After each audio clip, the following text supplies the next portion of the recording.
So in the comments, somebody was talking about leaving the EU because all the problems we seem to be having in Ireland now are stemming from results of EU membership. So I said, let's just explore this, the pros and cons, and see where we end up at the end and what you agree with and what you don't agree with. So the EU, should we stay or should we go? Is it a fair deal for Ireland? So let's put the emotions aside for a moment and ask a simple question. Is Ireland better off inside the EU, or would we be better off leaving? That's the question. There are strong arguments on both sides, and ultimately it's up to Irish people to decide what's best for our country. So I just want to lay out the benefits and the costs of EU membership, plain and simple. No spin, no nonsense, just the facts. So the benefits of EU membership. Well, first of all, we have an awful lot of funding over a long period of time for infrastructure, agriculture.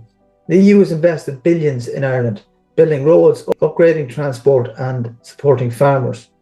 This funding helped modernise this country, and without it, development would have been an awful lot slower. Then we have access to the single market. Being in the EU means Irish businesses can trade freely across Europe without any extra taxes or barriers or tariffs. This is a major advantage for industries like tech, pharmaceuticals and agriculture. If we left, we'd need to renegotiate trade deals, which could be very risky. Now, foreign investment and jobs. Many global companies like Google, Apple, Facebook are set up in Ireland because we're an English-speaking country inside the EU, and if we left, there's a risk that some of these companies may move elsewhere. And we have freedom to travel and work as Irish people. We can live and work anywhere in the EU without restrictions. This has opened up job opportunities, especially for young people who want to work in other European countries. And we also have customer protections and workers' rights.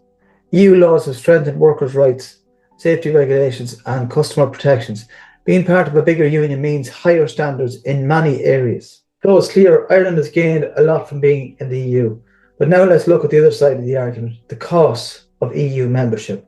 So first of all, we have loss of control over immigration.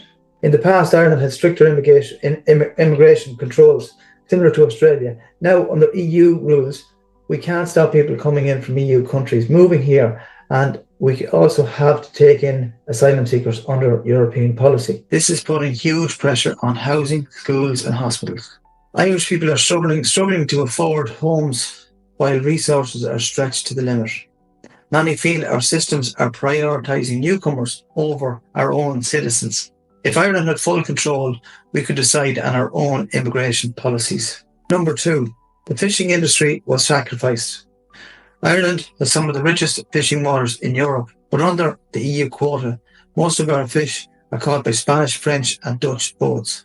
Irish fishermen are struggling to survive, while foreign trawlers take the majority of our fish. Many coastal communities have lost their livelihoods due to EU policy. If Ireland controlled its own waters, our fishing industry could be thriving instead of dying. Number 3, EU laws and loss of sovereignty. Every year more decisions are being made about Ireland in Brussels and not in Dublin. The EU dictates farming policy, environmental rules and even taxation policies. More and more, Ireland has to follow EU directives instead of deciding its own future. If we left, Ireland could make its own laws without interference. And number 4, the cost of membership. While the EU gives us funding, Ireland also pays billions into the EU budget every year. Some of that money goes back in grants, but some of that is spent elsewhere in Europe. The question is, are we getting back what we put in? And number 5, the political class and EU influence. Many Irish politicians have built careers in the EU. MEPs, commissioners, bureaucrats. They get huge salaries, massive pensions and powerful positions. Now, these jobs depend on Ireland staying in the EU, so naturally, they will never question EU policies. If Ireland ever wanted to leave, these politicians and their EU connections would fight tooth and nail to keep us in. So, what's the right choice? The reality is, leaving the EU would not be simple. It would take the formation of a strong nationalist government with a clear plan. Then a referendum will be required, since EU membership is tied into our constitution. Trade deals, immigration policies, funding structures would all have to be renegotiated. And could Ireland do it? Well, yes, we could, but it would be a very difficult process. Absolutely. So here's the real question. Are the benefits of the EU worth the price we have to pay? If you think the funding, trade access and job opportunities are worth it, then staying in the EU makes sense. If you believe we should control our own immigration, fishing and laws, then maybe it's time to start asking how much of our sovereignty are we willing to give up? This isn't about being pro-EU or anti-EU. It's about the best decision for Ireland. And that's a decision the Irish people need to make for themselves. Hope that helps a little bit, folks.